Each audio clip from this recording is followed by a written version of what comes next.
The world of cut content, a treasure trove of media that things were supposed to happen, but they didn't. It was either due to budget constraints, creative differences, or lack of support from the creators or the studio, or sometimes they either forgot about it, or also the limited technology to either make that scene or movie. These cut content can range from films, books, video games, and certain songs. Some of these cut content deals would have been really cool. Like one time we were supposed to get a Superman movie in which Nicolas Cage was supposed to play as Superman, and for that project it wasn't even on the planning board. There were already shots of the movie but only from the sets. In these sets, we can see Nicolas Cage dress up as Superman. It looks really weird and funny seeing Nicolas Cage dress up as Superman. And this movie is supposed to be directed by Tim Burton. I think the reason Warner Bros. Chose Tim Burton to direct the Superman movie was to copy off the success of the Batman series, in which he also directed. But I guess you can count the Nicolas Cage Superman as no longer cut content, because there was a cameo in the new Flash movie, but it didn't have that great of CGI. Also too, I think Nicolas Cage didn't even reprise his role to play in that movie. But since we're on the topic of Superman, we were supposed to get a Superman game that was supposed to be made by Rocksteady, the same studio that made the Batman Arkham series. But for the Superman game, we only just have concept art, and it seems like it's still being in the works, or it just might be cancelled altogether. Which is a weird decision from DC Games, since a Superman game made by Rocksteady will sell like hotcakes.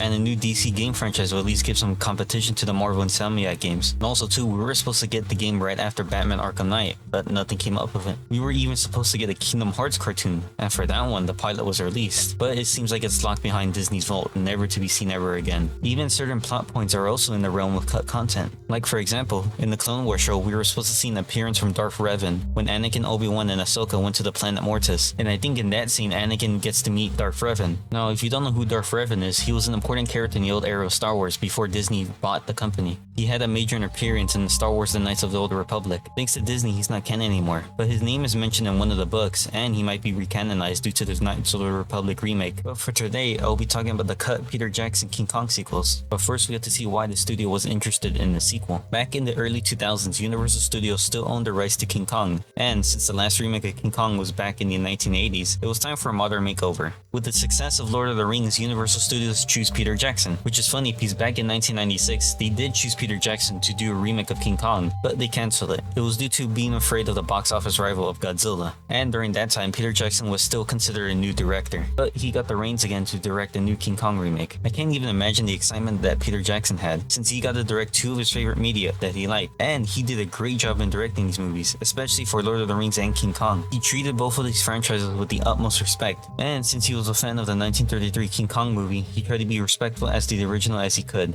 in which he succeeded in making it, almost making the movie a shot-to-shot remake of the original, but with some added scenes. And he even goes back into the same time period as the original movie. Even the cave scene in the Peter Jackson remake was a cut scene from the original movie, and when they first did the scene, they redid the whole scene in the same methods as they used in the original movie, which is stop motion, which takes a lot of dedication to do because stop motion is really time consuming. Unlike the 80s remake, which took place at the same time in the 80s and removed most of the dinosaurs, making it more realistic as it can. But for that movie, most of all the effects were all practical. And for the Peter Jackson remake, it was a mixture of CGI and practical effects. And even some of the CGI still holds up, but in certain scenes. With one scene, like when the crew members are running away from the Brachiosaurus stampede, which didn't look good when it came out, and it still shows its age to this day. But other parts in the movie still hold up, like the way Kong is animated, and the other dinosaurs, and even the environment. But overall, the Peter Jackson remake was a commercial and critical success. The movie had a budget of $207 million, and it's not even including marketing expense. But the movie did gross over $162 million. No matter what, Universal Studios was satisfied by the success of the movie and wanted to keep Peter Jackson, so he was offered to do a sequel and direct it. But it was put on hold for a while and later got cancelled. There were two reasons why it got cancelled. Universal Studios was afraid that Peter Jackson wasn't going to double the budget since the first movie cost $207 million to make. And also too, Universal Studios lost the rights to King Kong to Warner Brothers. But there was a mini documentary on the DVD of the remake that showed Peter Jackson's vision of the sequel. In the plot of the movie, it would have taken 10 years after Kong's death for the crew returning back to Skull Island. And while they're back on Skull Island, they discover King Kong's son, Kiko. Now, any movie monster fans or King Kong fans know about King Kong's son. Well, not many people know about King Kong's son, since he was only in the sequel of the King Kong movie back in 1934. And for that movie, it did not do well in the box office and had terrible reviews. The sequel was rushed into development trying to recapture the success of the first King Kong movie, and they used a lot of reshots from the first movie. And for that movie, it was just released after 1 year after the first movie, which was in 1934.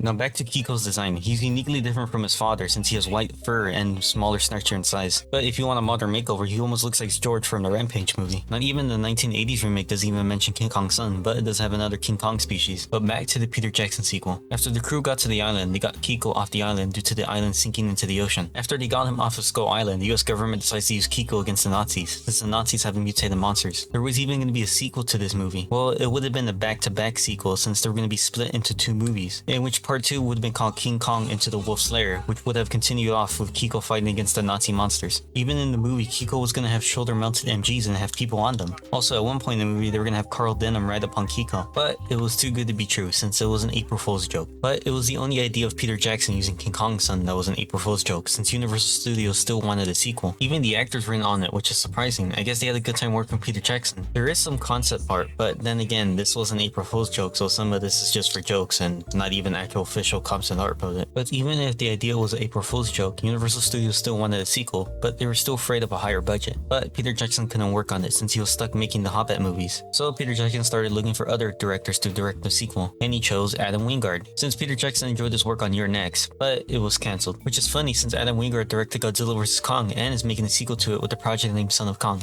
But since Universal Studios canceled the sequel plans, they were going to make another remake, but they didn't since they lost the rights to Warner Brothers, and that was back in 2013. And so their sequel was reincorporated into Kong Skull Island, which is part of the MonsterVerse canon. It would have been interesting if a sequel did come out since it would have made King Kong another movie of monster franchise. But then again, it probably wouldn't have done well since King Kong's only a singular movie and people would not be interested in the sequel of it. But also too, Peter Jackson could have continued the franchise by putting them on video games, since Peter Jackson does own his own video game studio which is called Wingnut Interactive, and they have been active since 2006. They were going to work on a Halo game, but it got cancelled, and after that, there was a report that they were going to create an original property, but that was back in 2009 and there hasn't been any updates on it. And throughout the years, Wingnut Interactive hasn't worked on anything else, which is really weird since Peter Jackson expressed that he would love to work on video games, and he saw it as a new genre to direct stories. But it's probably another James Cameron situation where he's probably waiting on technology to get better, that he can make his dream game. Or it's probably being worked on the background, and probably one day it will get revealed one day. Or the game studio has nothing to work on. But that's all I have for today. I hope you guys have a nice day. This is Mazer signing off.